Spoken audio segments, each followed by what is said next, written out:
Sesi 2. Mengapa dan bagaimana Tuhan melakukan pekerjaan penghakiman pada akhir zaman? Alkitab menubuatkan, penghakiman harus dimulai di rumah Tuhan. Saudara-saudari, setelah bertahun-tahun percaya kepada Tuhan, harapan terbesar kita adalah diangkat ke dalam kerajaan surga. Kunci untuk bisa masuk ke kerajaan surga adalah menyambut kedatangan Tuhan kembali. Terakhir kali, kita belajar bahwa pada akhir zaman, Tuhan akan menjadi daging untuk kedua kalinya dan kembali sebagai anak manusia. Sebagian orang mungkin bertanya, ketika Tuhan datang, Dia bisa langsung mengangkat kita ke kerajaan surga. Mengapa Dia perlu datang dalam daging lagi? Sebenarnya, ketika Tuhan datang, Dia akan melakukan satu tahap pekerjaan lagi, pekerjaan penghakiman. Dan ini berhubungan langsung dengan bisa tidaknya kita masuk ke kerajaan surga. Mari kita baca dulu beberapa ayat dari Alkitab untuk memahaminya. Karena waktunya akan datang, penghakiman harus dimulai di rumah Tuhan. Karena Bapa tidak menghakimi siapapun, tetapi telah menyerahkan seluruh penghakiman itu kepada Anak. Dan Dia juga sudah memberikan kepadanya otoritas untuk mengadakan penghakiman, karena Dia adalah Anak manusia. Karena Dia datang untuk menghakimi bumi. Dia akan menghakimi dunia dengan keadilan dan bangsa-bangsa dengan kebenarannya. Masih ada banyak hal lain yang harus kukatakan kepadamu, tetapi engkau tidak dapat menanggungnya saat ini. Namun, ketika Dia, Roh kebenaran itu, datang, Dia akan menuntun engkau sekalian ke dalam seluruh kebenaran. Dan kalau ada orang yang mendengar perkataanku dan tidak percaya, aku tidak menghakiminya. Karena aku datang bukan untuk menghakimi dunia, melainkan untuk menyelamatkan dunia. Dia yang menolak aku dan tidak menerima firman-Ku, sudah ada yang menghakiminya. Firman yang aku nyatakan, itulah yang akan menghakiminya di akhir zaman. Tuhan Yesus menubuatkan bahwa pada akhir zaman, Dia akan kembali sebagai Anak manusia untuk mengungkapkan kebenaran dan melakukan pekerjaan penghakiman. Alkitab menyebutkan pekerjaan penghakiman di lebih dari 200 tempat. Jadi, untuk siapa pekerjaan penghakiman itu? Apakah hanya untuk orang-orang tidak percaya? Alkitab memberitahu kita, karena waktunya akan datang, penghakiman harus dimulai di rumah Tuhan. Siapakah yang ada di dalam rumah Tuhan? Ketika kita bicara tentang rumah Tuhan, itu sudah pasti merujuk kepada mereka yang percaya kepadanya. Oleh karena itu, penghakiman harus dimulai di rumah Tuhan, artinya penghakiman dimulai dari mereka yang percaya kepada Tuhan. Pekerjaan ini adalah untuk menyelamatkan mereka yang menyambutnya dan menerima firman-Nya pada akhir zaman. Ini bukan untuk menghakimi orang-orang tidak percaya terlebih dahulu. Karena ada banyak nubuat dalam Alkitab yang menyebutkan bahwa Tuhan akan melakukan pekerjaan penghakiman pada akhir zaman, maka inilah pekerjaan yang pasti akan Tuhan selesaikan.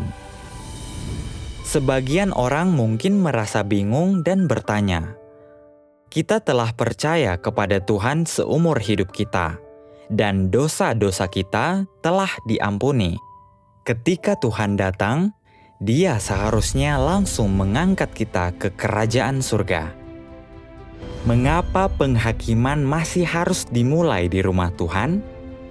Mengapa kita yang percaya kepada Tuhan masih harus menjalani pekerjaan penghakiman? Pertanyaan yang sangat penting ini berkaitan dengan perkara besar keselamatan dan masuknya kita ke kerajaan surga. Jika kita tidak memahami pentingnya pekerjaan penghakiman Tuhan, kita akan kehilangan kesempatan untuk menyambut Tuhan dan diangkat ke kerajaan surga. Selanjutnya, mari kita persekutukan topik ini.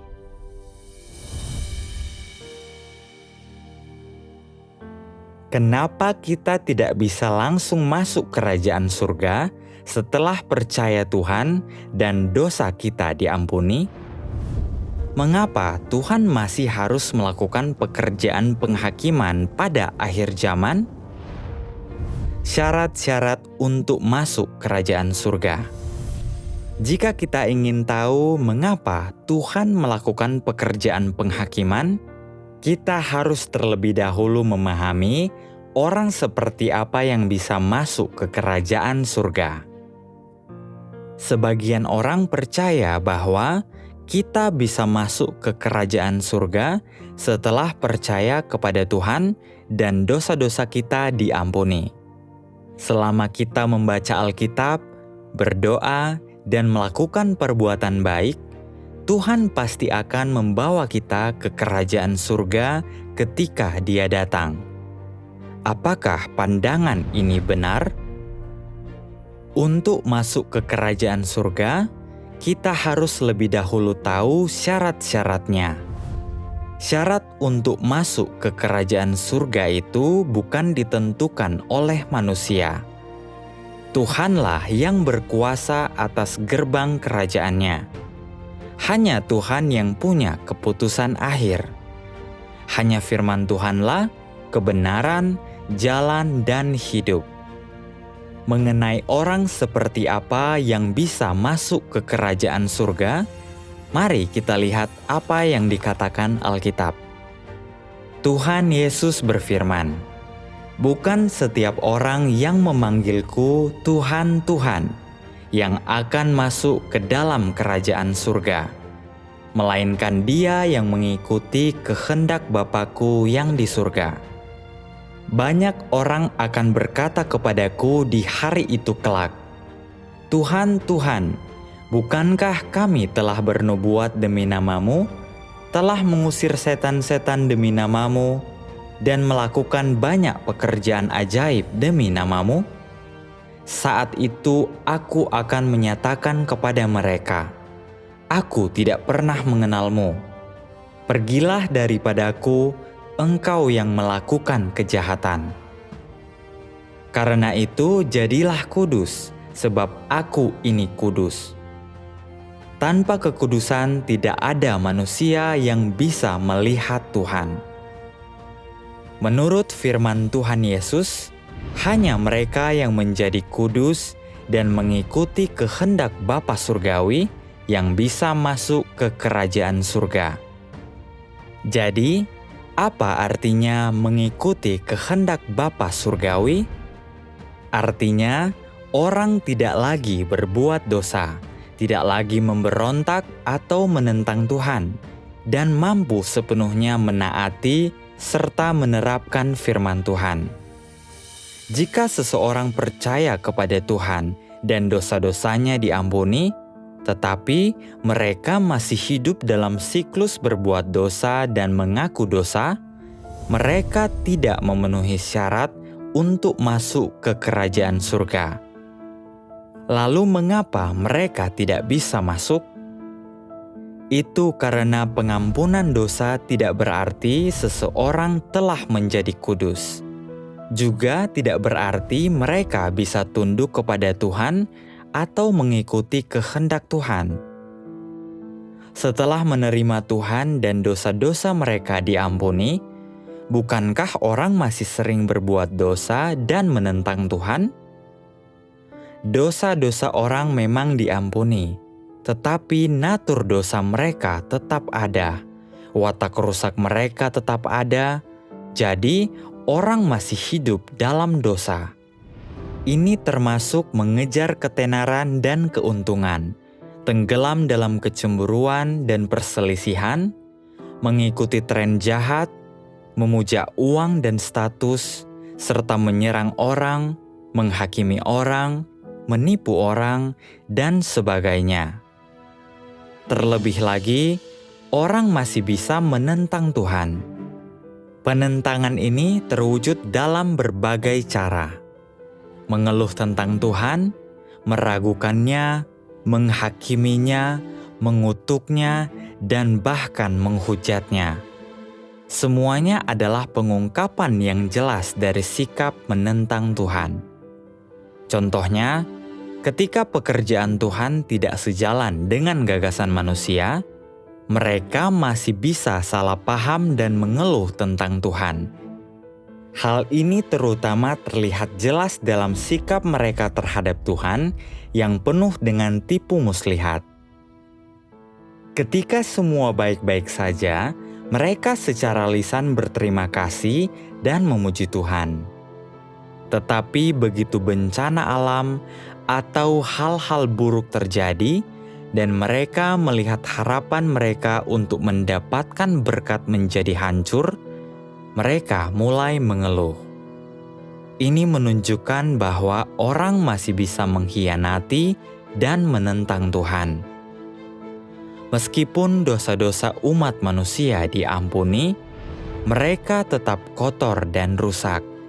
Dari segi esensi mereka yang rusak, mereka masih memusuhi Tuhan. Orang yang hidup dalam siklus jahat, berbuat dosa, lalu mengaku dosa, yaitu orang yang hidup menurut watak mereka yang rusak, tidak layak melihat wajah Tuhan. Mereka juga tidak layak untuk berharap Tuhan datang dan langsung mengangkat mereka ke kerajaan surga. Alkitab berkata, "Karena itu jadilah kudus, sebab aku ini kudus." Tanpa kekudusan, tidak ada manusia yang bisa melihat Tuhan. Bagi mereka yang hidup dalam dosa dan mendambakan kesenangannya, serta berharap diangkat ke kerajaan surga, sesungguhnya itu adalah keinginan yang berlebihan. Tuhan Yesus memberitahu kita, "Bukan setiap orang yang memanggilku Tuhan, Tuhan, yang akan masuk ke dalam kerajaan surga, melainkan dia yang mengikuti kehendak Bapa-Ku yang di surga." Firman ini mengandung dua makna. Pertama, tidak semua orang percaya akan masuk ke kerajaan surga. Hanya segelintir yang bisa masuk dan sebagian besar tidak bisa. Kedua, mereka yang terus-menerus berbuat dosa, sekalipun mereka mengaku dosa, berdoa, dan bertobat setiap hari, tidak dapat mengikuti kehendak Bapa Surgawi, karena mereka belum disucikan dan watak rusak mereka tetap ada. Orang-orang seperti itu tidak memenuhi syarat untuk masuk ke kerajaan Tuhan. Dengan berharap Tuhan datang dan langsung diangkat ke kerajaan surga, itu adalah angan-angan kosong dan keinginan muluk manusia. Tuhan Yesus tidak pernah menjanjikan hal seperti itu. Oleh karena itu, sudah jelas dan tak perlu diragukan lagi bahwa mereka yang hidup dalam dosa tidak memenuhi syarat untuk masuk ke kerajaan Tuhan. Hal ini ditentukan oleh watak Tuhan yang benar dan kudus, seperti yang Tuhan Yesus katakan, "Sesungguhnya aku berkata kepadamu, siapa saja yang melakukan dosa adalah hamba dosa, dan hamba tidak tinggal di rumah selamanya, tetapi anak tetap tinggal selama-lamanya. Saudara-saudari, mari kita sekarang pertimbangkan pertanyaan ini. Setelah percaya kepada Tuhan selama bertahun-tahun dan dosa-dosa kita diampuni, apakah itu berarti kita memenuhi syarat untuk langsung diangkat ke kerajaan Tuhan? A. Tidak, karena kita masih sering berbuat dosa dan belum mencapai kekudusan. B. Ya, karena kita percaya kepada Tuhan dan dosa-dosa kita diampuni, kita bisa langsung masuk ke kerajaan surga.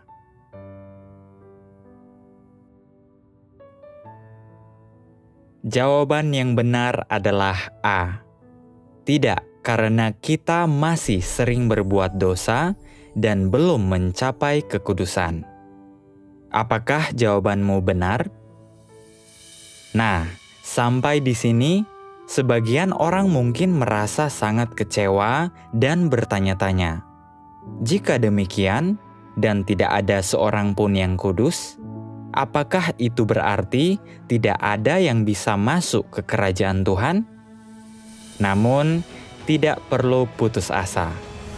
Masuk ke kerajaan surga adalah janji Tuhan. Selanjutnya, kita akan mendalami firman Tuhan untuk memahami syarat-syarat masuk ke kerajaannya dan menemukan jalan yang menuntun ke sana. Dampak pekerjaan Tuhan Yesus. Pertama, mari kita pahami alasannya. Bahkan setelah Tuhan Yesus menyelesaikan pekerjaannya di kayu salib, orang-orang masih hidup dalam siklus berbuat dosa dan mengaku dosa, tidak mampu melepaskan diri dari ikatan dosa. Ini adalah pertanyaan penting yang perlu kita pikirkan. Kita akan memahaminya setelah membaca beberapa bagian firman Tuhan. Orang berdosa sepertimu, yang baru saja ditebus, yang belum diubahkan atau disempurnakan oleh Tuhan, dapatkah engkau sesuai dengan maksud-maksud Tuhan?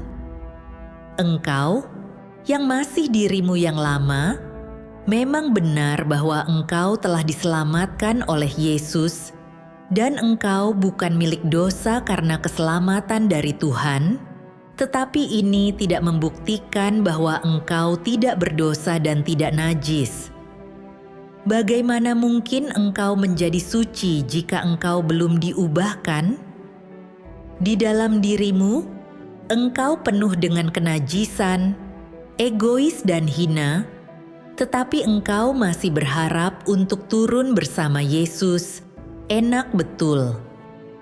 Engkau melewatkan satu tahap dalam kepercayaanmu kepada Tuhan. Engkau hanya ditebus, tetapi engkau belum diubahkan. Agar engkau dapat menjadi sesuai dengan maksud-maksud Tuhan, Tuhan harus secara pribadi melakukan pekerjaan untuk mengubah dan menyucikan dirimu. Jika tidak, engkau tidak mungkin menjadi suci karena engkau hanya ditebus. Dengan demikian, engkau tidak akan layak menikmati berkat-berkat yang baik bersama dengan Tuhan, karena engkau telah melewatkan satu tahap dalam pekerjaan pengelolaan Tuhan atas manusia, yaitu tahap kunci perubahan dan penyempurnaan. Dengan demikian, engkau, seorang berdosa yang baru saja ditebus, tidak dapat langsung mewarisi warisan Tuhan. Karena di zaman kasih karunia, roh jahat diusir dari manusia melalui penumpangan tangan dan doa, namun watak rusak dalam diri manusia tetap tinggal di dalam dirinya. Manusia disembuhkan dari sakitnya dan diampuni dosa-dosanya, tetapi bagaimana manusia dibersihkan dari watak iblis yang rusak dalam dirinya? Pekerjaan ini belumlah dilakukan.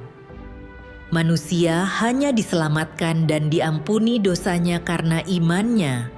Tetapi natur dosa manusia tidak terhapuskan dan masih tetap ada dalam dirinya.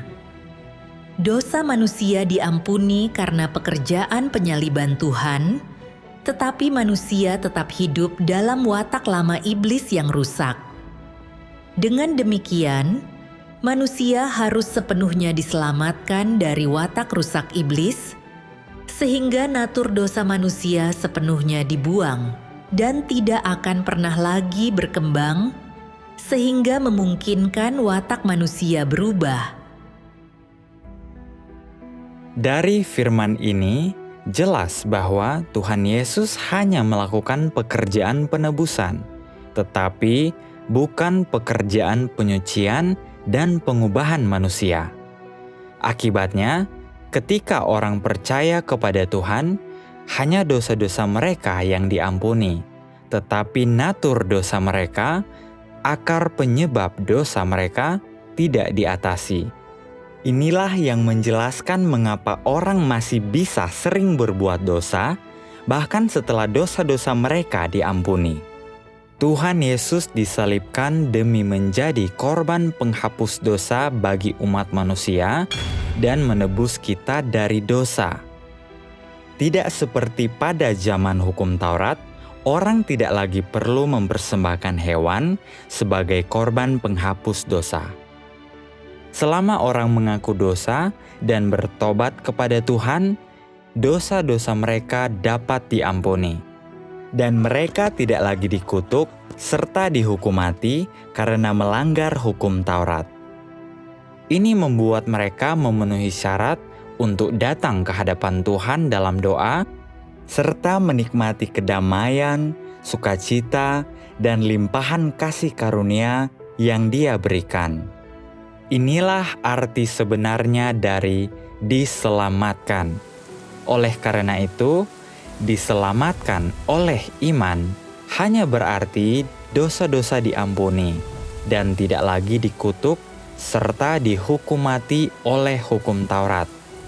Namun, ini bukan berarti bahwa orang tidak lagi berbuat dosa, apalagi menyucikan natur dosa mereka. Mari kita gunakan sebuah perumpamaan. Seorang pencuri tertangkap setelah mencuri sesuatu. Ayahnya, karena cinta, membayar untuk menebusnya. Namun, ini tidak menjamin bahwa dia tidak akan mencuri dari orang lain lagi. Hanya bisa dikatakan bahwa dia tidak lagi dikutuk oleh hukum, tetapi naturnya untuk mencuri tetap ada. Jika ada kesempatan yang cocok, kemungkinan besar dia akan mencoba mencuri lagi. Mencuri adalah tindakan lahiriah, sebuah ekspresi dari natur yang rusak di dalam diri yang cenderung mencuri. Maka dari itu, natur yang berdosa dan rusak ini adalah akar dari dosa manusia, dan tindakan-tindakan berdosa berasal dari akar ini. Jika natur dosa tidak diberantas, maka perilaku berdosa tidak akan pernah berhenti. Ini seperti memotong rumput. Jika kau tidak mencabut akarnya, rumput itu akan tumbuh kembali, tidak peduli seberapa sering kau memotongnya. Sama halnya dengan orang yang berbuat dosa. Jika dosa hanya diampuni tanpa mencabut sumber dosa di dalam diri, orang akan terus berbuat dosa. Jadi, apa akar dosa ini? Ini merujuk pada natur iblis dan racun-racun iblis di dalam diri manusia. Natur iblis ditandai oleh keegoisan, kecongkakan, kebengkokan, kelicikan, kejahatan, keserakahan, sikap merasa diri benar, dan sikap merasa diri penting. Ini adalah watak-watak yang rusak. Misalnya, ketika kepentingan pribadi atau reputasi dipertaruhkan, orang kesulitan untuk menerapkan firman Tuhan. karena takut bahwa mengatakan kebenaran akan menyebabkan orang lain memandang rendah atau meremehkan mereka, maka mereka menggunakan kebohongan dan tipu daya. Inilah natur egois dan rusak yang sedang bekerja di dalam diri manusia. Demikian pula, melihat orang lain yang lebih hebat dapat menimbulkan ketidaknyamanan dan niat buruk. Inilah natur rusak cemburu dalam diri manusia. Kecemburuan dapat menyebabkan perilaku negatif, seperti meremehkan, menghakimi, dan memandang rendah orang lain. Kecongkakan juga merupakan watak iblis. Itu dapat mendominasi orang, menyebabkan mereka meninggikan dan bersaksi tentang diri mereka sendiri, dan menuntut ketundukan dari orang lain, sama seperti iblis. Natur yang congkak juga dapat membawa kepada ketidaktaatan terhadap firman Tuhan, memendam gagasan tentang Tuhan, dan bahkan mengkhianatinya. Apa yang Tuhan Yesus ampuni adalah hukuman yang pantas diterima orang karena berbuat dosa, bukan natur dosa mereka. Selama natur dosa ini tidak diselesaikan, bahkan jika Tuhan Yesus mengampuni manusia 1.000 atau 10.000 kali, mereka tetap tidak akan bisa berhenti berbuat dosa. Pada akhirnya, mereka tidak dapat mencapai kekudusan dan tetap tidak memenuhi syarat untuk masuk ke kerajaan surga.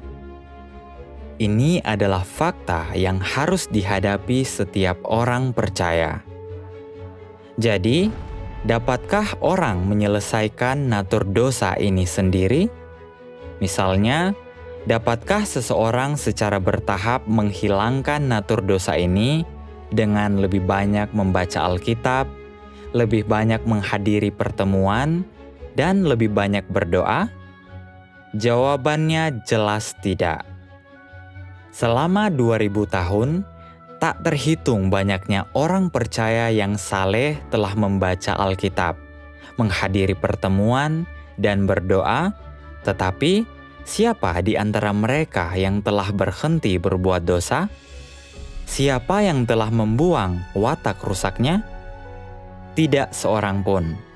Bahkan Paulus berkata, "Karena dalam diriku ada kehendak, tetapi aku tidak mendapati cara berbuat apa yang baik." Natur manusia dipenuhi dengan watak iblis, dan perkataan iblis telah menjadi hidup manusia. Watak iblis ini seperti sesuatu yang telah mendarah daging, meresap hingga ke sumsum tulang kita yang tidak dapat kita buang sendiri. Watak iblis ini telah berakar kuat dalam diri manusia menjadi hidup mereka. Dengan demikian, tidak peduli seberapa keras orang berusaha atau seberapa banyak mereka mengekang dirinya, semuanya tidak ada hasilnya. Siapakah orang percaya di dalam Tuhan yang telah terbebas dari belenggu dosa? Bukankah mereka semua terjebak dalam siklus berbuat dosa dan mengaku dosa, hidup dalam dosa dan berjuang dengan getir, merasa mustahil untuk melepaskan diri, bahkan ketika mereka menangis dan berdoa kepada Tuhan? Oleh karena itu, untuk benar-benar bebas dari dosa dan mencapai kekudusan, umat manusia membutuhkan lebih dari sekedar penyalipan Tuhan Yesus untuk menanggung dosa. Kita juga membutuhkan Tuhan Yesus untuk secara pribadi datang kembali untuk menghilangkan natur dosa dari dalam diri, mengubah dan menyucikan kita secara menyeluruh. Hanya dengan begitu, kita dapat mencapai kekudusan dan memenuhi syarat untuk masuk ke kerajaan surga. Hanya dengan menerima penghakiman Tuhan pada akhir zaman, orang dapat disucikan dan masuk kerajaan surga. Jadi, Bagaimana kita bisa benar-benar bebas dari dosa dan dibawa masuk ke kerajaan surga oleh Tuhan? Tuhan Yesus sebenarnya telah memberitahu kita jalan menuju penyucian. Mari kita baca beberapa ayat Alkitab untuk memahami ini. Karena waktunya akan datang, penghakiman harus dimulai di rumah Tuhan. Masih ada banyak hal lain yang harus kukatakan kepadamu, tetapi engkau tidak dapat menanggungnya saat ini.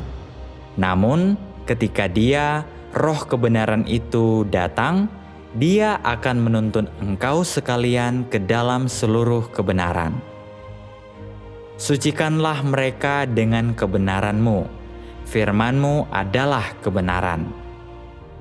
Dan kalau ada orang yang mendengar perkataanku dan tidak percaya, aku tidak menghakiminya, karena aku datang bukan untuk menghakimi dunia, melainkan untuk menyelamatkan dunia. Dia yang menolak aku dan tidak menerima firmanku, sudah ada yang menghakiminya. Firman yang aku nyatakan, itulah yang akan menghakiminya di akhir zaman. Pada akhir zaman, Tuhan akan melakukan satu tahap pekerjaan lagi, penghakiman yang dimulai di rumah Tuhan. Ini untuk menyelamatkan mereka yang dengan tulus percaya kepada Tuhan dan menyambut kedatangannya kembali. Kitab suci menyatakan, "Sucikanlah mereka dengan kebenaran-Mu. Firman-Mu adalah kebenaran." Dan firman yang aku nyatakan, itulah yang akan menghakiminya di akhir zaman. Artinya, Tuhan akan melaksanakan pekerjaan penghakiman dengan mengungkapkan kebenaran melalui firman-Nya. Dia akan membimbing orang untuk memahami dan masuk ke dalam seluruh kebenaran, menggunakan kebenaran-kebenaran ini untuk menghakimi dan menyucikan kita.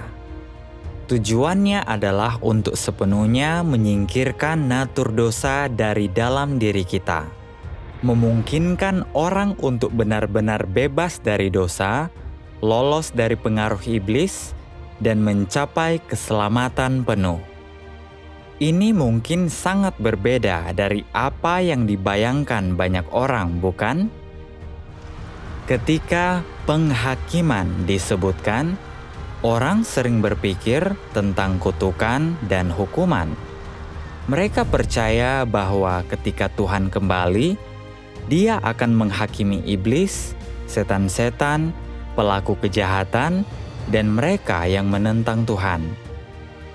Jadi, ketika kitab suci memberitahu kita bahwa penghakiman harus dimulai di rumah Tuhan, apakah itu berarti kita akan dikutuk dan dihukum? Sebenarnya, tidak seperti yang dibayangkan orang. Mari kita lihat kitab suci berikut untuk memahaminya.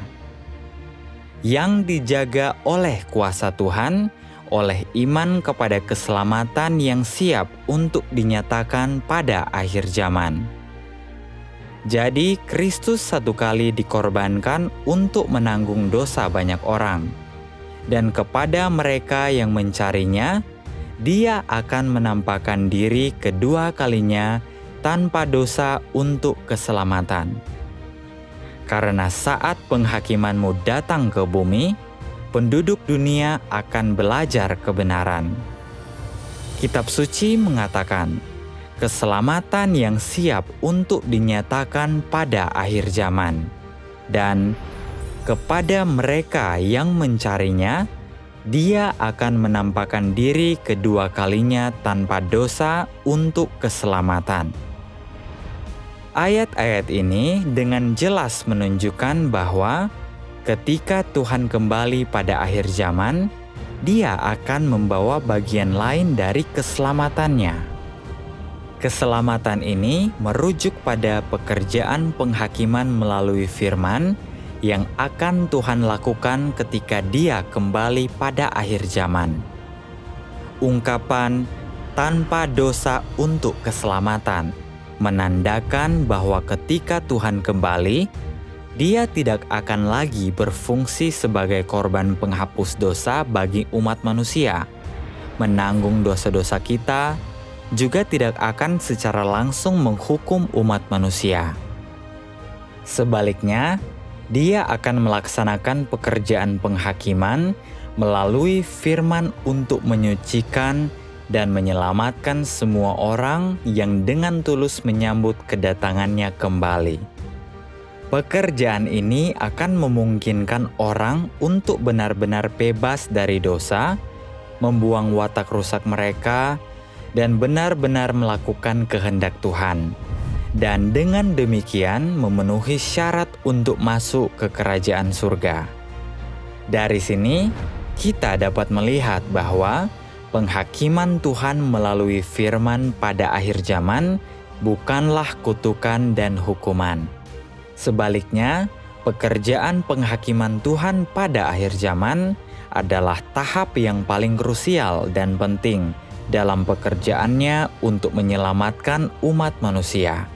Itu menentukan apakah orang dapat masuk ke kerajaan surga.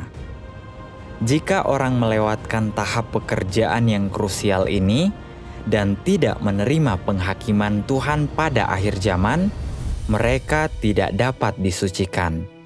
Maka semua usaha mereka dalam percaya kepada Tuhan akan sia-sia, dan mereka akan menyerah di tengah jalan selamanya tidak memenuhi syarat untuk masuk ke kerajaan Tuhan, dan iman mereka kepada Tuhan akan dianggap sebagai kegagalan total. Itu sungguh akan menjadi penyesalan seumur hidup. Mari kita baca satu bagian firman Tuhan lagi untuk mendapatkan kejelasan yang lebih lagi tentang ini. Meskipun Yesus datang di antara manusia dan melakukan banyak pekerjaan, Dia hanya menyelesaikan pekerjaan penebusan seluruh umat manusia dan menjadi korban penghapus dosa manusia. Dia tidak membebaskan manusia dari semua wataknya yang rusak.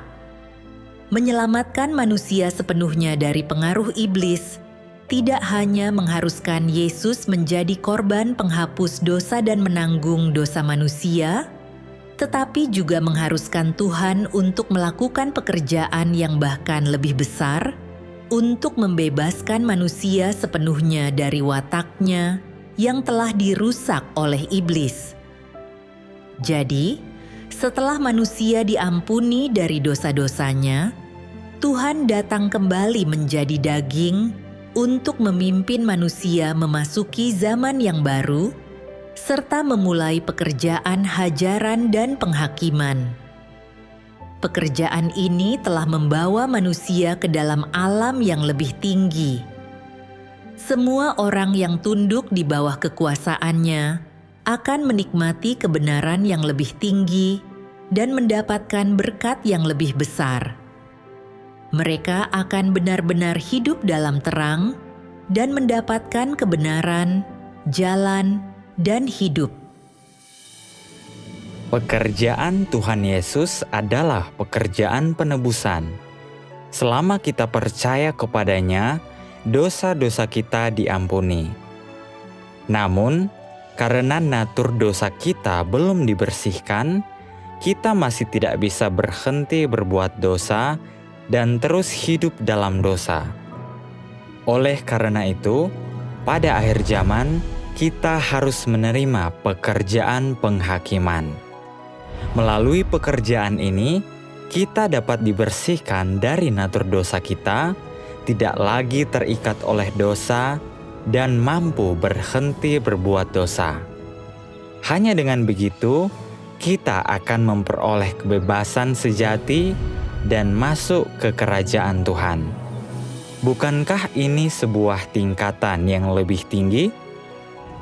Itulah mengapa pekerjaan penghakiman begitu penting, karena itu adalah satu-satunya jalan untuk masuk ke kerajaan surga. Jika seseorang tidak menerima pekerjaan penghakiman Tuhan, dia tidak akan pernah bisa masuk ke kerajaan Tuhan. Bahkan jika dia percaya kepada Tuhan seumur hidupnya. Saudara-saudari, mari kita sekarang pertimbangkan sebuah pertanyaan. Jika kita hanya menerima penebusan Tuhan Yesus dan tidak menerima pekerjaan penghakiman Tuhan pada akhir zaman, dapatkah kita masuk ke kerajaan surga? A. Tidak. Pekerjaan Tuhan Yesus hanya mengampuni dosa-dosa kita. Itu tidak menyingkirkan akar dosa di dalam diri kita. Kita membutuhkan Tuhan untuk kembali melakukan pekerjaan penghakiman untuk membersihkan kita, dan hanya dengan begitu kita akan memiliki kesempatan untuk masuk ke kerajaan Tuhan. B. Kita percaya kepada Tuhan Yesus dan dosa-dosa kita diampuni. Ketika Tuhan kembali, kita bisa langsung masuk ke kerajaan surga. Jawaban yang benar adalah A. Tidak, pekerjaan Tuhan Yesus hanya mengampuni dosa-dosa kita.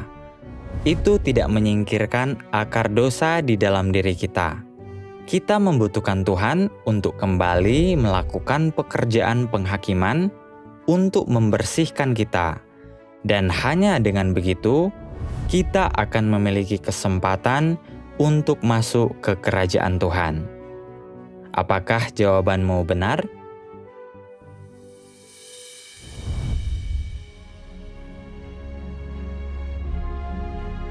Bagaimana Tuhan melakukan pekerjaan penghakiman pada akhir zaman untuk menyucikan dan menyelamatkan manusia? Jadi, bagaimana sebenarnya Tuhan melakukan pekerjaan penghakiman untuk menyucikan manusia? Mari kita baca dulu beberapa kutipan, dan kita akan memahaminya dengan jelas. Tuhan Yesus berfirman, "Karena Bapa tidak menghakimi siapapun, tetapi telah menyerahkan seluruh penghakiman itu kepada Anak. Dan Dia juga sudah memberikan kepadanya otoritas untuk mengadakan penghakiman, karena Dia adalah Anak Manusia." Masih ada banyak hal lain yang harus kukatakan kepadamu, tetapi engkau tidak dapat menanggungnya saat ini. Namun, ketika Dia, Roh kebenaran itu datang, Dia akan menuntun engkau sekalian ke dalam seluruh kebenaran. Sucikanlah mereka dengan kebenaran-Mu. Firman-Mu adalah kebenaran. Pekerjaan penghakiman adalah pekerjaan Tuhan sendiri, jadi sudah sewajarnya itu harus dilakukan oleh Tuhan itu sendiri. Pekerjaan itu tidak bisa dilakukan oleh manusia sebagai gantinya. Karena penghakiman adalah penggunaan kebenaran untuk menaklukkan umat manusia, tidak diragukan lagi bahwa Tuhan akan tetap menampakkan diri dalam gambar inkarnasi untuk melakukan pekerjaan ini di antara manusia. Dengan kata lain, Kristus akhir zaman akan menggunakan kebenaran untuk mengajar orang-orang di seluruh dunia dan membuat semua kebenaran diketahui oleh mereka. Inilah pekerjaan penghakiman Tuhan. Kristus akhir zaman menggunakan berbagai kebenaran untuk mengajar manusia, mengungkapkan hakikat manusia, dan menganalisis perkataan dan perbuatan manusia. Firman ini terdiri dari berbagai kebenaran, seperti tugas-tugas manusia, bagaimana manusia seharusnya tunduk kepada Tuhan, bagaimana seharusnya manusia setia kepada Tuhan, bagaimana manusia seharusnya hidup dalam kemanusiaan yang normal, serta hikmat dan watak Tuhan, dan sebagainya. Firman ini semuanya ditujukan pada hakikat manusia dan wataknya yang rusak. Secara khusus, firman yang mengungkapkan bagaimana manusia menolak Tuhan diucapkan berkaitan dengan bagaimana manusia merupakan perwujudan iblis dan kekuatan musuh yang melawan Tuhan. Dalam melaksanakan pekerjaan penghakimannya, Tuhan tidak hanya menjelaskan natur manusia dengan beberapa kata. Dia menyingkapkan dan memangkasnya dalam jangka panjang. Semua cara-cara penyingkapan dan pemangkasan yang beragam ini tidak bisa digantikan dengan perkataan biasa, tetapi dengan kebenaran yang sama sekali tidak dimiliki manusia. Hanya cara-cara seperti inilah yang dapat disebut penghakiman.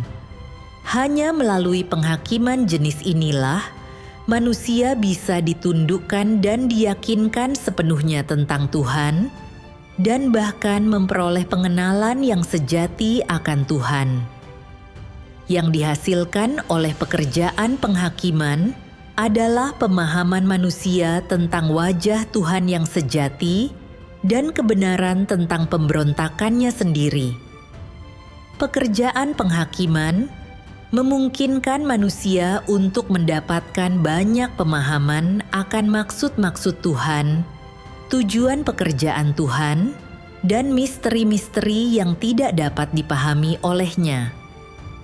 Pekerjaan ini juga memungkinkan manusia untuk mengenali dan mengetahui esensi dirinya yang rusak dan akar penyebab dari kerusakannya, serta menemukan keburukan mereka sendiri. Semua efek ini dihasilkan oleh pekerjaan penghakiman, karena esensi pekerjaan ini sebenarnya adalah pekerjaan membukakan jalan, kebenaran, dan hidup Tuhan kepada semua orang yang beriman kepadanya. Pekerjaan ini adalah pekerjaan penghakiman yang dilakukan oleh Tuhan. Setelah membaca kutipan-kutipan ini, jelas bahwa pada akhir zaman, Tuhan berinkarnasi sebagai anak manusia untuk mengungkapkan kebenaran dan melakukan pekerjaan penghakiman. Pekerjaan ini menyingkapkan berbagai watak iblis manusia, serta berbagai pemikiran dan sudut pandang keliru yang ditanamkan iblis dalam diri manusia.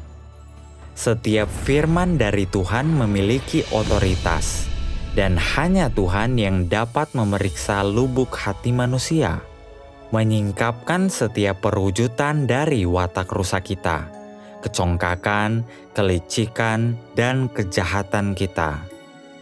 Firman ini menyingkapkan motif tersembunyi di balik kepercayaan manusia kepada Tuhan dan niat egois yang mendorong tindakan manusia yang tersembunyi jauh di dalam hati mereka. Ketika dihadapkan dengan penyingkapan yang begitu menyeluruh atas keburukan, kerusakan, serta kekotoran mereka sendiri, orang merasa sangat malu dan tidak layak untuk berdiri di hadapan Tuhan. Inilah saatnya orang mulai dengan tulus merindukan untuk memahami dan mendapatkan kebenaran. Saat orang menerapkan kebenaran, mereka belajar untuk tunduk kepada Tuhan. Dan ketika orang dapat memahami kebenaran serta hidup menurut firman Tuhan, watak hidup mereka akan mulai berubah. Watak iblis mereka akan dibuang, disingkirkan, dan dimurnikan.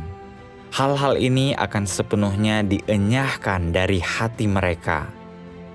Hanya dengan begitu, orang akan memiliki harapan untuk disucikan oleh firman Tuhan, menjadi orang yang pada dasarnya tunduk kepada Tuhan tanpa penentangan, dan akhirnya dibawa masuk ke dalam kerajaannya.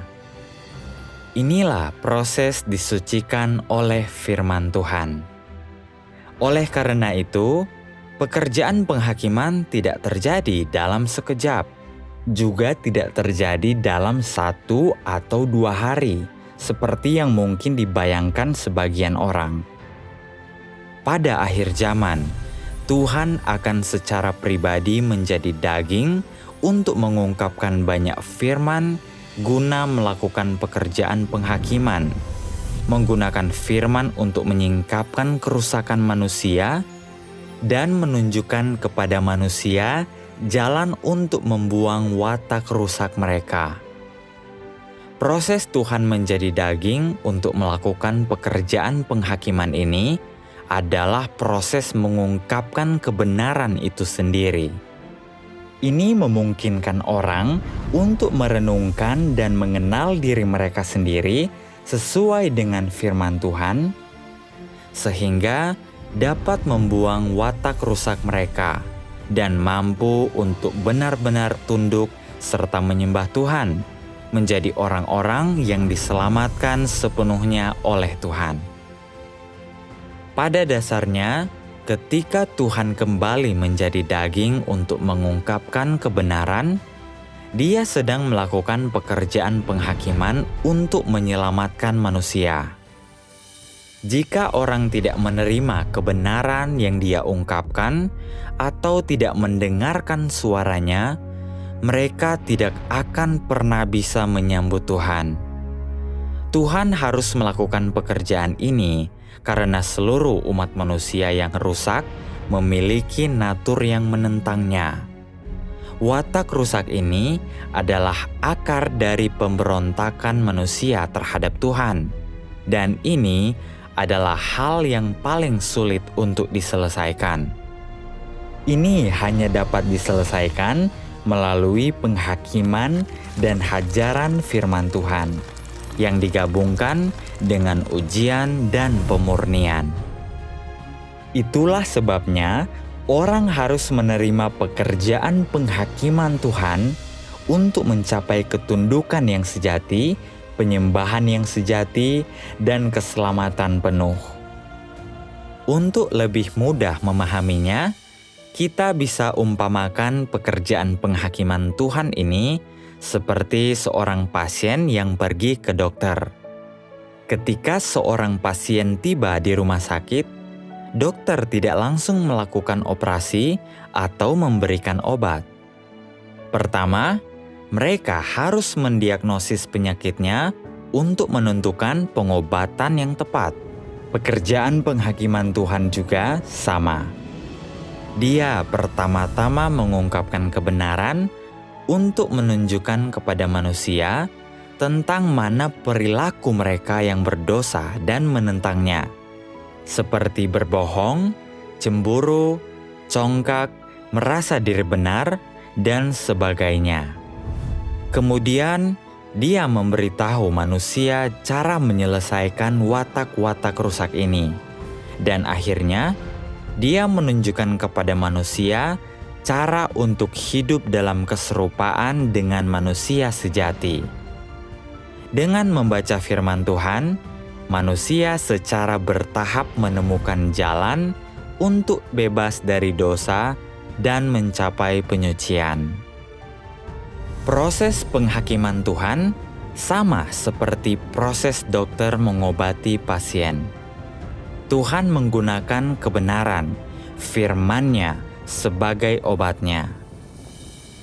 Kitab suci dan firman Tuhan menunjukkan bahwa Tuhan Yesus akan kembali menjadi daging untuk memulai pekerjaan penghakiman di bumi di antara orang-orang percaya. Ini menimbulkan sebuah pertanyaan. Mengapa Tuhan harus sekali lagi menjadi daging untuk melakukan pekerjaan penghakiman di bumi?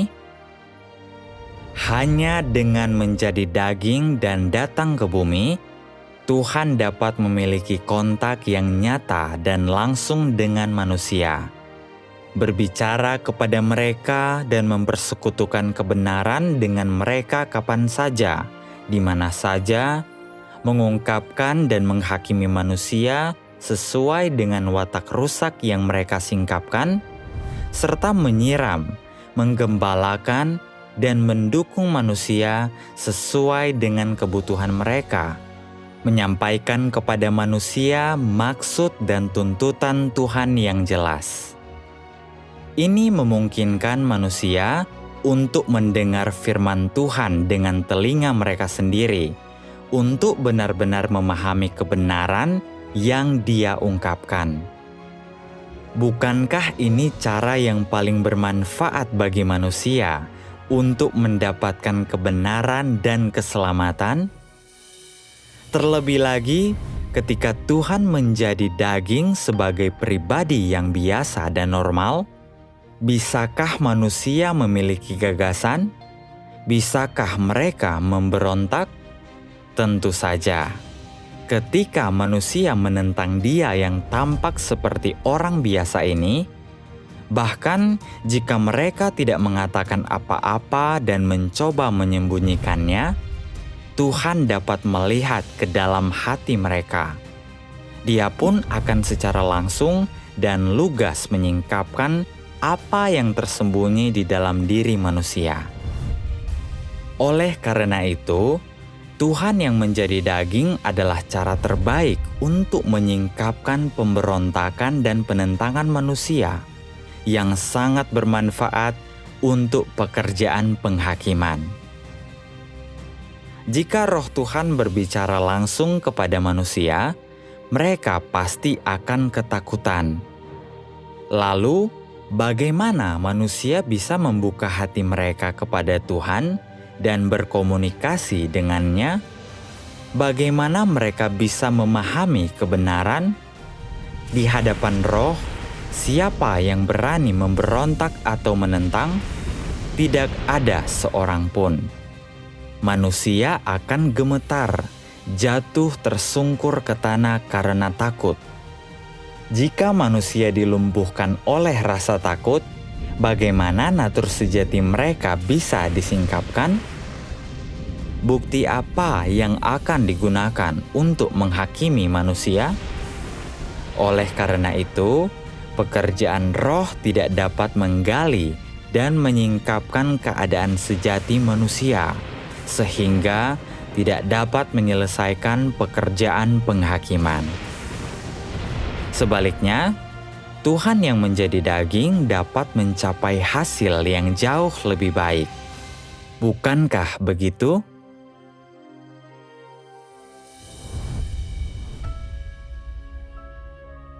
Jadi, di manakah orang dapat menemukan kebenaran yang akan Tuhan gunakan untuk penghakiman pada akhir zaman? Apakah kebenaran itu sudah ada di dalam Alkitab? Atau akankah Tuhan mengucapkan firman yang baru? Untuk menjawabnya, mari kita lihat apa yang Tuhan Yesus katakan kepada kita. Tuhan Yesus berfirman, "Masih ada banyak hal lain yang harus kukatakan kepadamu, tetapi engkau tidak dapat menanggungnya saat ini. Namun, ketika Dia, Roh kebenaran itu datang, Dia akan menuntun engkau sekalian ke dalam seluruh kebenaran." Tuhan Yesus berkata, "Masih ada banyak hal lain yang harus kukatakan kepadamu." Dia memperjelas bahwa firman yang akan Dia ungkapkan saat kedatangannya kembali adalah firman yang belum pernah Dia ucapkan sebelumnya, firman yang belum pernah didengar manusia. Bagaimana mungkin firman seperti itu bisa dicatat di dalam Alkitab sebelumnya? Saudara-saudari, mari kita pertimbangkan pertanyaan ini. Pada akhir zaman, firman apa yang akan Tuhan gunakan untuk menghakimi dan menyucikan kita? A. Firman yang sudah ada di dalam Alkitab. B. Firman baru di luar Alkitab yang akan Tuhan ungkapkan ketika Dia kembali pada akhir zaman.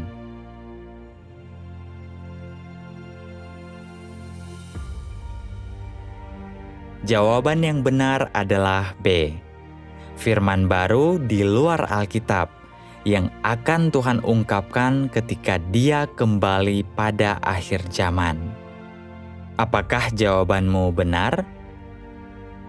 Faktanya, Alkitab itu sendiri menubuatkan berkali-kali bahwa Tuhan akan mengucapkan firman yang baru pada akhir zaman. Dan aku melihat di tangan kanan Dia yang duduk di tahta, ada sebuah kitab yang ditulisi sisi dalam dan sisi belakangnya, dan dimeteraikan dengan 7 meterai.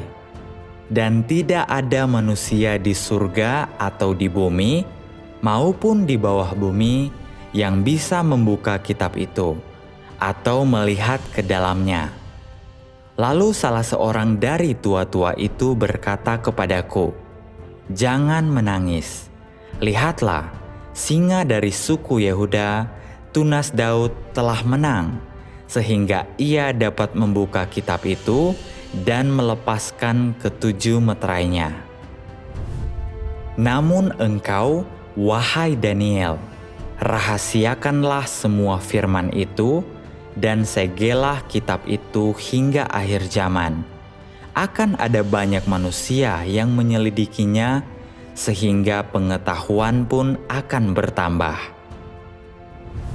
Dan dia berkata, "Pergilah Daniel, karena firman ini akan tersembunyi dan termeterai sampai akhir zaman. Banyak orang akan dimurnikan, disucikan, dan diuji. Tetapi orang-orang jahat akan melakukan yang jahat, dan tak seorang pun dari orang-orang jahat itu akan memahaminya. Tetapi orang-orang bijaksana akan memahaminya."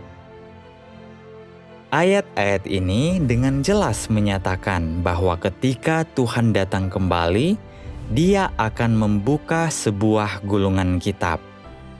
Gulungan kitab ini dimeteraikan, artinya tidak ada seorang pun yang pernah bisa membuka atau membacanya. Gulungan kitab ini hanya bisa dibuka pada akhir zaman oleh singa dari suku Yehuda, tunas Daud. Dengan kata lain, oleh Tuhan Yesus yang datang kembali itu sendiri. Oleh karena itu, gulungan kitab ini sudah pasti bukan Alkitab, juga tidak merujuk pada kitab Wahyu. Keduanya telah terbuka bagi siapa saja untuk dibaca selama ribuan tahun. Sebaliknya, gulungan kitab yang dimeteraikan itu berisi firman baru yang akan Tuhan ungkapkan pada akhir zaman. Alkitab hanya berisi firman yang Tuhan ucapkan di masa lalu. Maka dari itu, gulungan kitab yang dimeteraikan yang akan dibuka ketika Tuhan datang kembali bukanlah Alkitab yang kita baca hari ini. Firman yang Tuhan ungkapkan ketika Dia datang kembali adalah perkataan-perkataan baru. Firman yang belum pernah Tuhan ucapkan dan belum pernah didengar manusia. Tentu saja, firman itu tidak mungkin telah dicatat di dalam Alkitab.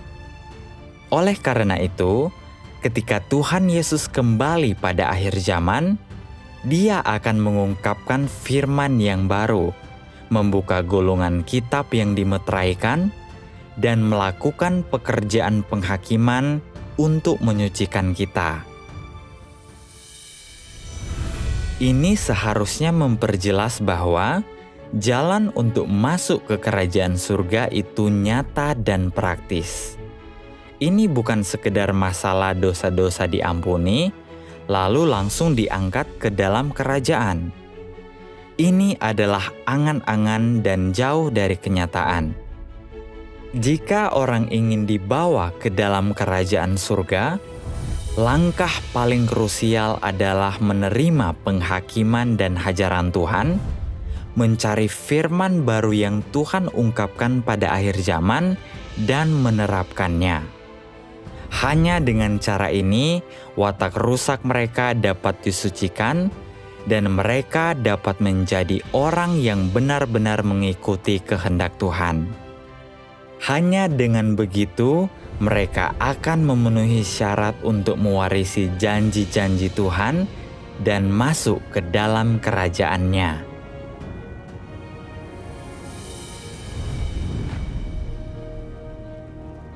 Dua aspek penghakiman, penyucian dan hukuman.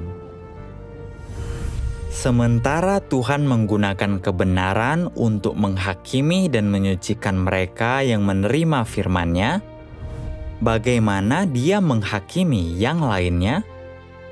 Bagaimana dengan mereka yang tidak percaya kepada Tuhan, mereka yang percaya kepada Yesus tetapi menolak kedatangannya yang kedua, mereka yang hanya percaya pada penyalipan tetapi menolak pekerjaan penghakiman, dan mereka yang berpegang teguh pada Alkitab tetapi menolak firman baru Tuhan pada akhir zaman? Mari kita baca beberapa kutipan firman untuk memahaminya. Salah satu aspek dari pekerjaan Tuhan adalah menaklukkan seluruh umat manusia dan mendapatkan umat pilihan melalui firman-Nya. Aspek lainnya adalah menaklukkan semua anak-anak pemberontak melalui berbagai bencana.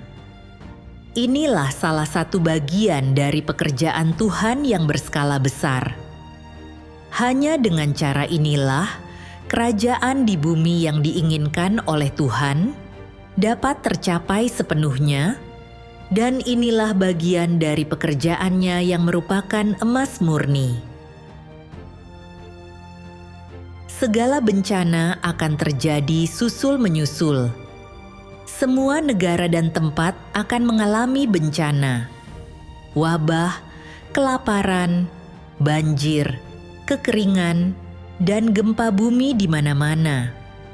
Bencana-bencana ini terjadi bukan di satu atau dua tempat saja, juga tidak akan berakhir dalam 1 atau 2 hari. Sebaliknya, bencana-bencana ini akan meluas ke wilayah yang makin besar dan akan bertambah parah. Selama waktu ini, segala macam wabah serangga akan muncul berturut-turut dan fenomena kanibalisme akan terjadi di mana-mana. Inilah penghakimanku atas berlaksa-laksa bangsa dan suku. Kutipan-kutipan ini menunjukkan bahwa ada 2 jenis penghakiman. Bagi orang percaya, umat pilihan Tuhan, Dia menggunakan firman baru untuk menghakimi, menyucikan, dan menyelamatkan mereka. Bagi orang tidak percaya, orang percaya palsu, dan mereka yang menentangnya, Tuhan menggunakan bencana untuk menghakimi dan menghukum mereka. Pekerjaan Tuhan dilakukan dalam beberapa langkah dan tahap, tidak diselesaikan sekaligus. Penghakiman adalah pedang bermata 2. Penghakiman melalui firman dan penghakiman melalui bencana dilaksanakan pada saat yang sama. Penghakiman melalui firman terutama untuk menyucikan mereka yang menerima pekerjaannya pada akhir zaman. Melalui penghakiman firman, sebagian orang akan disucikan dan diselamatkan. Pada saat yang sama, mereka yang jelas-jelas tahu bahwa Alkitab menubuatkan pekerjaan penghakiman Tuhan pada akhir zaman, tetapi dengan keras kepala menolak untuk menerimanya, akan ditandai untuk dihukum dan disingkirkan. Mereka akan dibiarkan menghadapi penghakiman bencana untuk dihancurkan. Pekerjaan penghakiman Tuhan menyucikan dan menyelamatkan manusia, tetapi itu juga pekerjaan yang memilah setiap orang menurut jenisnya. Dalam pekerjaan penghakiman, Tuhan tidak secara langsung menghukum atau menghancurkan manusia. Pekerjaan untuk memberi ganjaran kepada yang baik dan menghukum yang jahat dilakukan setelah pekerjaan penghakiman. Pekerjaan penghakiman dilakukan terlebih dahulu untuk memisahkan domba dari kambing, gandum dari lalang, Artinya, ketika Tuhan yang berinkarnasi mengucapkan firman penghakimannya, semua yang menerimanya dan disucikan dapat diselamatkan. Mereka yang menolak penghakiman Tuhan, menentang dan mengutuk Tuhan ditandai untuk menerima hukuman. Oleh karena itu, pekerjaan ini terkait langsung dengan takdir akhir setiap orang. Ini menyangkut pertanyaan krusial, apakah seorang percaya dapat masuk ke kerajaan surga? Jika orang menolak untuk menerima penghakiman melalui firman pada akhir zaman, dan sebaliknya menyikapinya dengan gagasan dan angan-angan, maka mereka akan selamanya kehilangan kesempatan untuk disucikan oleh Tuhan dan masuk ke dalam kerajaan-Nya. Ini akan menjadi penyesalan abadi, penderitaan abadi. Beginilah cara Tuhan mengakhiri zaman ini, dengan menyelamatkan mereka yang mengasihi dan menerima kebenaran, sambil mengutuk dan menghancurkan mereka yang menyangkalnya. Inilah pekerjaan penghakiman. Konsekuensi menolak penghakiman. Beberapa pendeta berkata, "Kita yang percaya kepada Tuhan sudah diselamatkan oleh iman. Darah Tuhan Yesus yang berharga telah menyucikan dosa-dosa kita. Selama kita membaca Alkitab, berdoa, dan menghadiri pertemuan, kita bisa masuk ke kerajaan surga. Kita tidak memerlukan Tuhan untuk datang kembali dan melakukan tahap pekerjaan penghakiman. Alkitab sudah cukup. Kita tidak memerlukan Tuhan untuk mengungkapkan firman baru pada akhir zaman untuk menyucikan kita." Namun, apakah pernyataan ini sesuai dengan kenyataan? Pernahkah Tuhan Yesus berkata bahwa diselamatkan oleh iman adalah satu-satunya syarat untuk masuk ke dalam kerajaan surga? Alkitab dengan jelas menubuatkan, karena waktunya akan datang, penghakiman harus dimulai di rumah Tuhan. Meskipun tahu bahwa Alkitab menubuatkan pekerjaan ini, beberapa pendeta masih menyangkalnya. Apakah mereka benar-benar percaya pada Alkitab? Tuhan melaksanakan pekerjaan penghakiman pada akhir zaman berdasarkan nubuat Alkitab. Jika mereka memahami kitab suci, mereka seharusnya memahami pentingnya nubuat ini. Oleh karena itu, dalam iman kita tidak boleh secara membabi buta mengikuti ajaran manusia, tetapi harus mengandalkan firman Tuhan Yesus. Jika apa yang dikatakan seseorang tidak sejalan dengan firman Tuhan, kita tidak boleh mendengarkannya. Bagi mereka yang mengabaikan firman Tuhan dan secara membabi buta mengikuti orang lain, percaya bahwa mereka dapat masuk surga tanpa menerima penghakiman firman Tuhan, yang menanti mereka hanyalah bencana dan kehancuran abadi.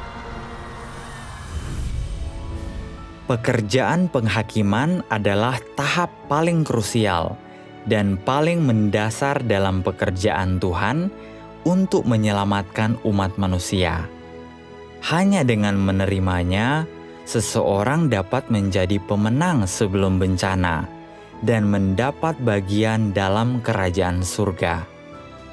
Hanya dengan menerima dan mengalami penghakiman dan hajaran firman Tuhan, orang dapat mengenal esensi natur dan watak iblis mereka sendiri, melihat watak Tuhan yang benar dan kudus, secara bertahap memahami dan mendapatkan kebenaran, sehingga watak iblis mereka pun disucikan. Inilah satu-satunya jalan menuju keselamatan dan kerajaan surga. Jika orang menolak pekerjaan penghakiman Tuhan pada akhir zaman, mereka tidak akan pernah mendapatkan kebenaran, tidak akan pernah bebas dari ikatan dosa, dan tidak akan pernah memenuhi syarat untuk masuk ke kerajaan Tuhan. Tidak peduli seberapa banyak pekerjaan yang telah mereka lakukan, seberapa banyak penderitaan yang telah mereka alami, atau harga apapun yang telah mereka bayar, mereka tidak akan mendapatkan perkenanan Tuhan. Orang memilih jalannya sendiri dalam iman mereka. Tuhan tidak memaksa siapapun. Namun, kita harus memahami ini. Ketika Tuhan menjadi daging dan datang ke bumi untuk mengungkapkan kebenaran, untuk menghakimi serta menyucikan manusia, jika manusia tidak menerimanya, ketika mereka melihat Tuhan turun di atas awan, semuanya sudah terlambat.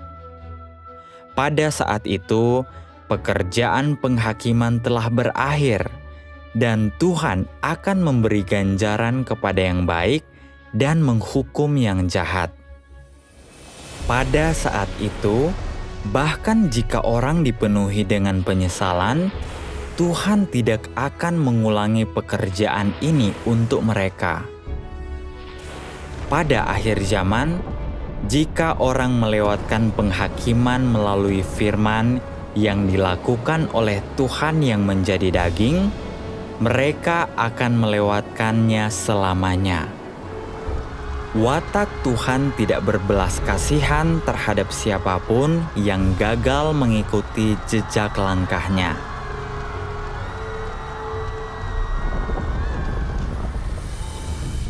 Terakhir, mari kita baca satu bagian firman Tuhan lagi bersama-sama.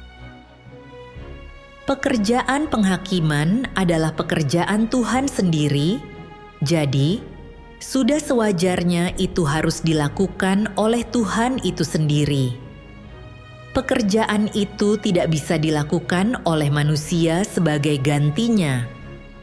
Karena penghakiman adalah penggunaan kebenaran untuk menaklukkan umat manusia, tidak diragukan lagi bahwa Tuhan akan tetap menampakkan diri dalam gambar inkarnasi untuk melakukan pekerjaan ini di antara manusia.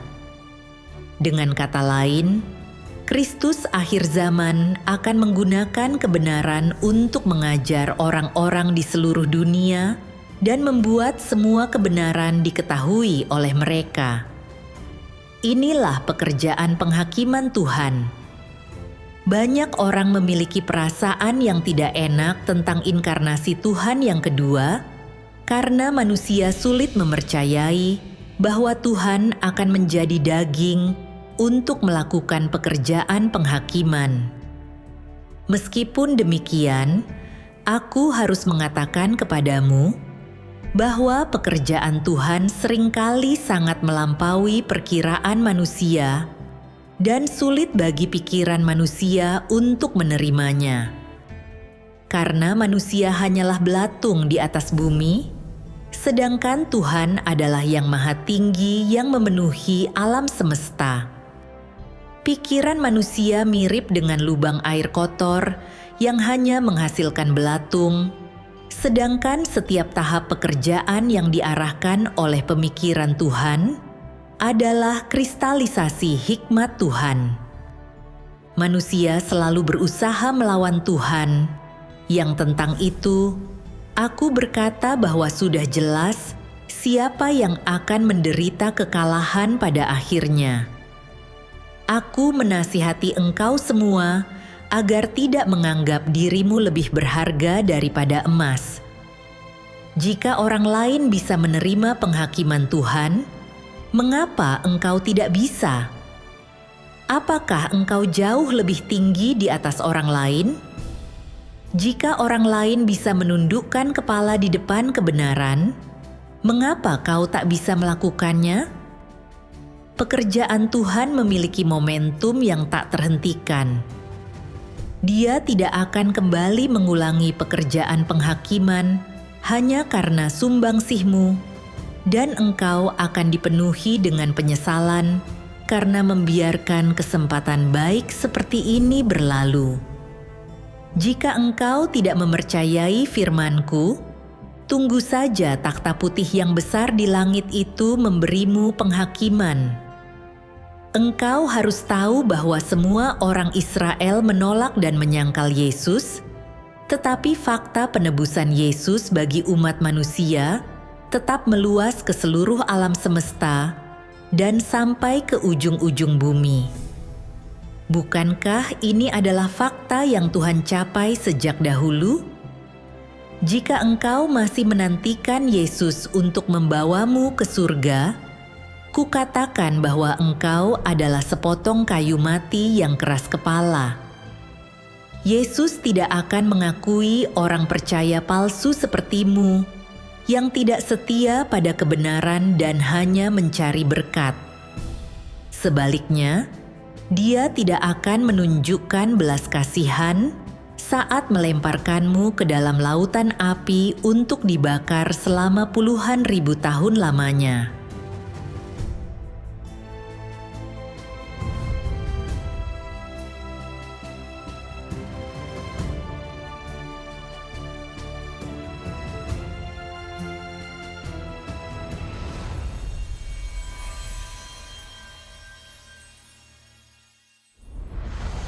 Dua 2000 tahun yang lalu, Tuhan Yesus berjanji, "Lihatlah, Aku segera datang." Dia juga bernubuat, karena bangsa akan bangkit melawan bangsa dan kerajaan melawan kerajaan, dan akan ada kelaparan, wabah, dan gempa bumi di berbagai tempat. Sekarang, setelah 2000 tahun kerinduan dan penantian, tanda-tanda akhir zaman telah muncul dan dunia mendekati babak akhirnya. Di seluruh dunia, malapetaka sedang terjadi di mana-mana dan semakin dahsyat.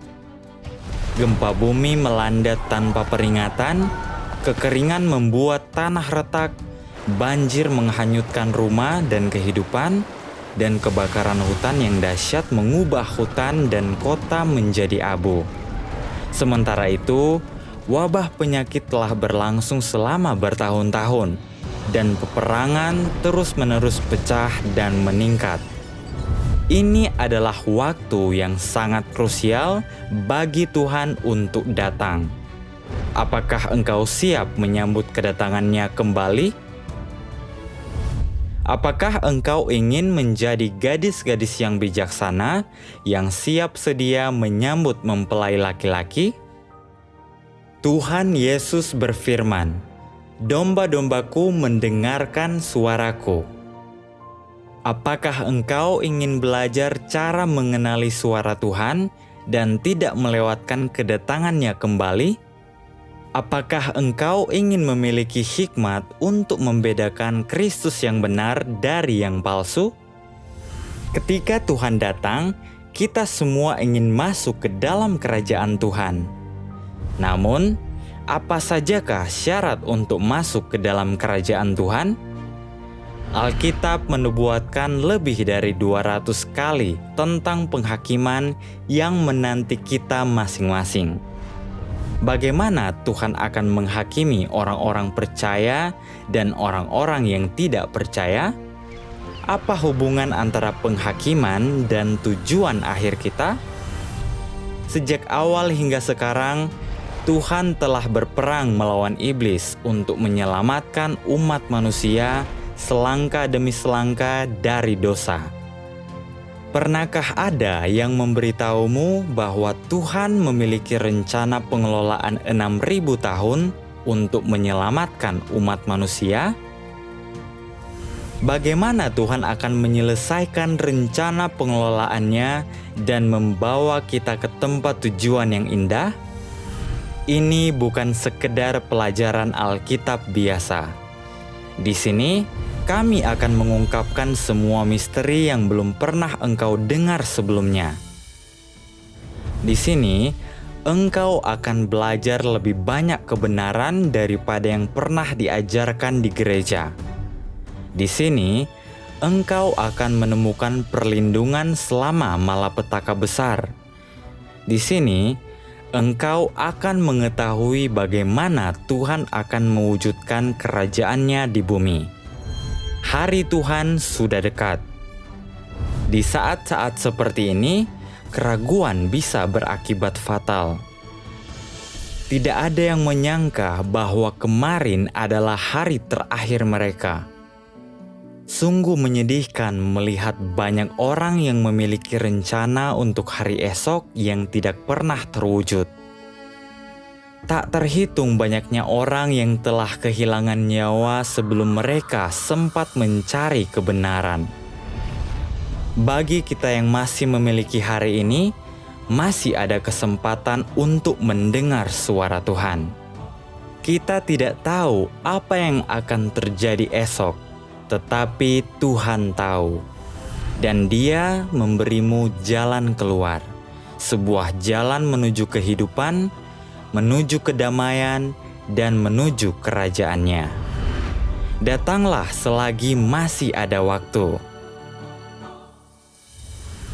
Pelajaran Alkitab gratis kami diadakan online setiap hari pada pukul 19.30 waktu Indonesia Barat, 20.30 waktu Indonesia Tengah, 21.30 waktu Indonesia Timur. Tersedia di semua platform online, termasuk Facebook Messenger, WhatsApp, Google Meet, dan lain-lain.